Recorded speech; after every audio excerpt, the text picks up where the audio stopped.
Hello!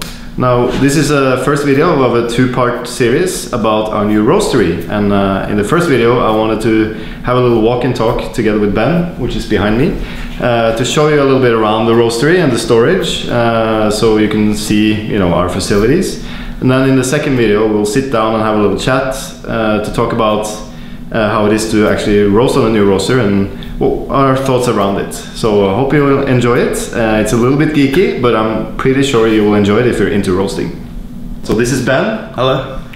Ben is our potato. And roaster, and also he's from Australia, which is very good. Thank you. So let's have a look at the new roaster. This is called a Loring Kestrel 35, which means it's a 35 kilo roaster.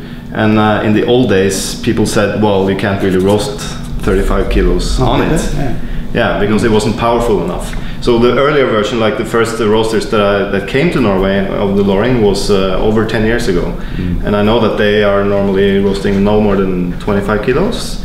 It's at Solberg & Hansen. Yeah. Have you tried roasting 35 on this? We haven't done 35, but we've done 30. Yeah. And we've done 30 very easily, so I think we have the power to do 35 if we wanted to. Yeah, for sure. Yeah. Like we're currently, our roast times are around 9 minutes on 30 kilos. Yeah, 9 to 10 minutes, so we need to slow them down a little bit maybe. Yeah, I think so. Yeah. Maybe a little too fast. Yeah. Can you please show us a little bit how this screen works and what's the difference between this and the Probot? Yeah, well, the main difference is like we actually have a screen on this machine. Yeah. The Probot was very manual and hands-on, whereas this is a touch screen, and we're using this screen here to start the roaster, adjust the flame, get the energy on. Yeah. So pretty much all the operations is going through this little box. Now it can also log the roasting curves, but we're actually not using that at the moment. No, I mean we look at it a little bit and we have all the data here, all the temperatures and the probe temperatures here. Yeah. But we're using Cropster still to follow our profiles on the Mac here. Yeah, so that's why we have a Mac attached to the roaster as well, which means we're actually logging the temperature of the beans. So there's a little thermometer probe here that measures the bean temperature. We have the exiting air temperature. We have also the incoming air temperature. And we also have probes in the stack. In case we have a fire, we can see that the temperature goes very high. And then we can actually quench the fire. Well, I mean, we shouldn't have a fire, but in case we have a fire, we can quench it here with some water just by touching the screen. Yeah, so everything happens on this screen. We occasionally get some little faults and warnings, and that means telling us like things are going a little bit off, or low pressure or things like that. So yeah, like you say, like I just push the buttons and the roaster sort of goes to work. Do you feel like you have more control with this compared to the Probot, or? Yes, I do. Like mainly just because I think it's more responsive in its terms of like energy application and things like that. So the screen itself is quite responsive, but when I push a button, something's starting to happen straight away. Yeah. Whereas in the Probot, it was more like a slower sort of ship turning around. Yeah. Whereas this one is speed load. Yeah. Yeah. So for those of you not familiar with this system, we can show you on the other side, but the old Probot that we used to have was a very old roaster. I mean, the design is from the early 1900s. And that was designed with basically flames underneath a drum, a rotating drum. And there was a little bit of air being drawn through the drum. The air from the room was getting sucked into the drum and then pushed out again. So a lot of the heat that we were applying actually just went out the chimney.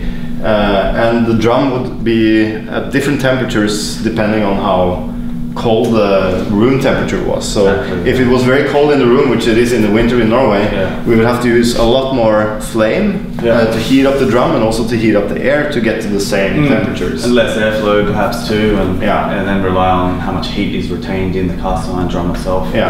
Whereas this is quite different. This is a different system where actually in the Cyclone one, we'll show you that later, the flame is actually in the Cyclone, so we're transporting the just hot air into the drum from the back here, and then it goes out again. which means we can more precisely control the temperature. Yeah. Do you feel like you're able to hit the curves a little bit more? Yeah, for sure. Like I can, if for some reason I'm slightly above or below, it's so easy for me then just to adjust up or down and follow the line again. Yeah. Yeah, like I say, it's sort of like a speedboat. Like because it's just hot air coming in, I can adjust up and down much quicker. Yeah. So yeah. So now the debate in the coffee community will probably be: should you follow the temperature on the bean probe, the exit temperature or the input temperature? Yeah. I think it's a mix because it's not a 100% stable thing because it's a lot of air moving around. So we'll see. We'll see. Let's have a little look at the. Let's close the door. The cooling tray, because this is a much smaller than our previous cooling tray that was, you know, like this, but it's much more efficient. True. Yeah. How fast can you cool the coffee on this? Well, 30 kilo batches is probably 4 minutes, 3 to 4 minutes. Yeah. I think it's sort of cooled down. So it's much more efficient than the old big wide one. Yeah. As you see, like this is smaller, but it's much deeper. Yeah. And the fan is much stronger. There's a lot more suction, so yeah. So you can barely open the doors actually when this fan is on, because it creates a vacuum in the room. It sucks air from the room and out the chimney through the coffee. And of course you can probably adjust the profiles a little bit because it's much more efficient, which means, in my head at least, we're able to roast a little bit lighter because it's cooling much faster. So you can kind of terminate the roast a little bit faster. Yeah. Also, we probably should mention that it doesn't look that much bigger, but we can roast, you know, 30 to 35 kilos on this one, whereas the previous roaster we had, we could roast maximum 15 kilos, but we were in general just roasting 12 kilos at the time. So I mean, for us it's a huge difference, and much easier to do quality control as well. Yeah, so much more efficient, like being able to double your batch size in the same amount of time, and just half the workload in some regards. Double the cost when you have misroasts. Which happens. Yeah. We take it off your salary, so don't worry about it. That's true. Also, an interesting detail on this one is that this is the bean dryer, so you can stick it into the drum and get some beans to look at them if you want to. Yeah, I very rarely use that, to be honest. Yeah. But there's a lid here that blocks the air from coming in once you take it out, whereas on the Probot you could see on the temperature curves when you took it out, you had a little dip, because a lot of cold air would come in here, but this one is completely airtight. Should we have a look at the other side? What the? Well, yeah, this makes my life a lot easier.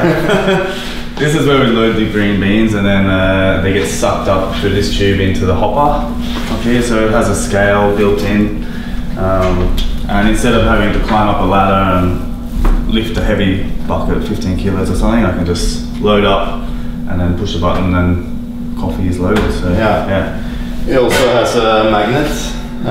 You can see there's a little bit of metal dust here, but it's a really strong magnet. Yeah. So small rocks and metal objects will stick to this so it doesn't enter the roaster. Yeah. Which we didn't have before. And one thing I noticed, which surprised me a little bit, was we get every day we find a little bit of small gravel on that magnet there. Yeah. And I never expected that to be in the coffee before, but I mean, it was there. I mean, all our coffees are dried on raised beds, so there shouldn't be any stones or anything in the coffee because it's not laying on a cement patio, which is quite normal in the coffee industry. But because the coffee is milled at the same mill as many other types of coffees, of course there will be some residual metal objects and stones and stuff. In the mill, they're not able to clean the machines 100%. Often it's just like a very fine dust, but something you wouldn't pick up with a de-stone or anything, but the magnet sort of grabs it. So that's going to help it be a little cleaner, I think. Yeah, for sure. And hopefully it'll save more grinders from breaking, because you don't want a nail or a screw or something inside your grinder. Touch wood. So let's have a little look at the cyclone now. Let's get this out of the way. So, can you explain how this works? So this is the cyclone connected to the chaff bucket. We have behind here is the flame, and this is where the hot air is heated before being circulated and sent into the drum. So yeah, and then the return air comes back through the cyclone and then out again. Yeah, so. But it's actually a recycling system, which means we're, I mean, even though we're roasting a lot more coffee on this one, we're using no more gas at all. Less, I'd say. Yeah. We're actually using a little bit less. And that's because the flame is inside the cyclone. So it transports the hot air into the drum and then it goes back. The air gets cleaned because the flame inside there, or the temperature is close to 1,000 degrees. So all the chaff, of course, will fall down in the chaff bucket, and then the air, due to pyrolysis and high temperatures, it gets cleaned and then it enters the roaster again. So it's actually not a lot of air coming out of the chimney, and that's why we actually don't have a chimney. We only have a pipe going through a ventilator outside on the back. And there's no smoke coming out because all the smoke and particles are burnt. Yeah. So you can just see that there's some steam coming out of the pipes on the back, which means the air in the city is much cleaner. On our old roaster, you could see at least when you entered first crack, a lot of like blue smoke coming up the chimney, and we have to clean the chimney all the time and everything. Here we don't really have to clean the chimney because there's nothing to clean. So that's a pretty cool thing. Yeah.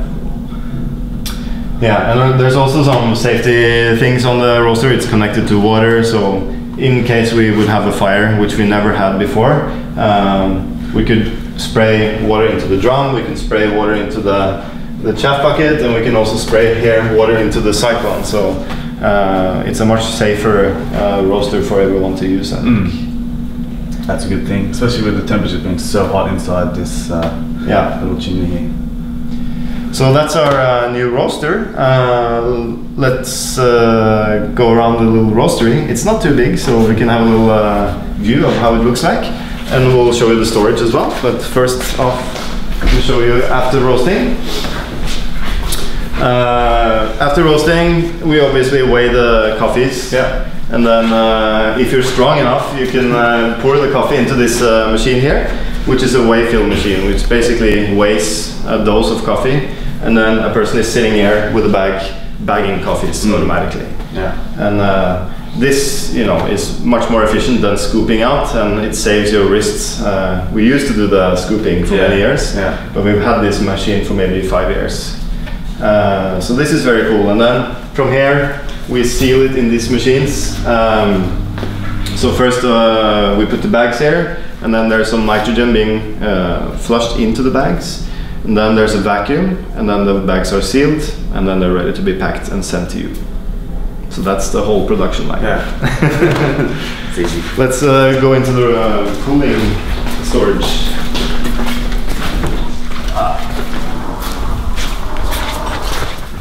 So this is our new storage, and can you explain the difference? So much more space. I mean, we used to work in a little cellar. Yeah. I'd spend half my life down there, bending over, banging my head, moving green coffee around and up and down stairs and things like that. Permanent dents in the head. Yeah. So this is a lot more luxurious. Yeah. And we just have some room to store our green coffee, and we always prep batches for the next day, the night before, so I get everything ready in these buckets. Yeah. And, but basically this is a cold storage, so we have a refrigerated or refrigerating fan. So the idea is to keep the green coffee at around 8 degrees. We could keep it lower as well, but that's the capacity of our fridge. We didn't have money to build a freezer, which we wanted to, but a refrigerated storage is very good for the quality, for the shelf life. So it's not the biggest storage room. I mean, we can maybe store 36 pallets, but we also need to have cardboard boxes and AeroPresses and bags and stuff like that. But the idea is to keep the coffees that we're going to have for a long time, and also the more expensive coffees we can keep here. You can see they're in boxes, most of them, which means the coffee is actually vacuum packed inside here. Let me show you how it looks like. Most of our coffees come in bags like this that are vacuum packed. This is obviously opened.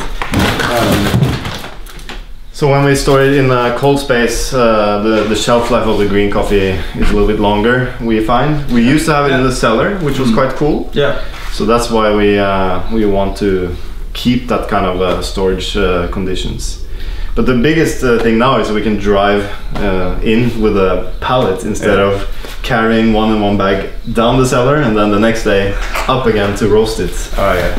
So that's a huge difference for us. Fantastic. Yeah. So this is it. No, obviously this is not all our coffee. We have some coffee stored in another remote storage space. Right.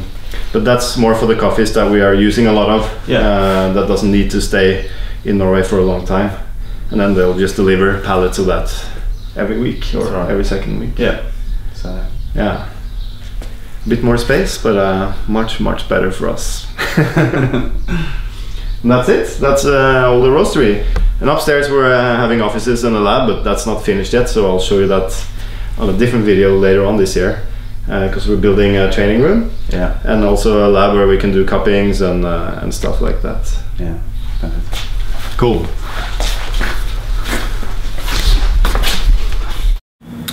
So welcome to this new vlog episode where we are going to talk about our new roaster, which you can see behind us, the Loring Kestrel 35 kilo.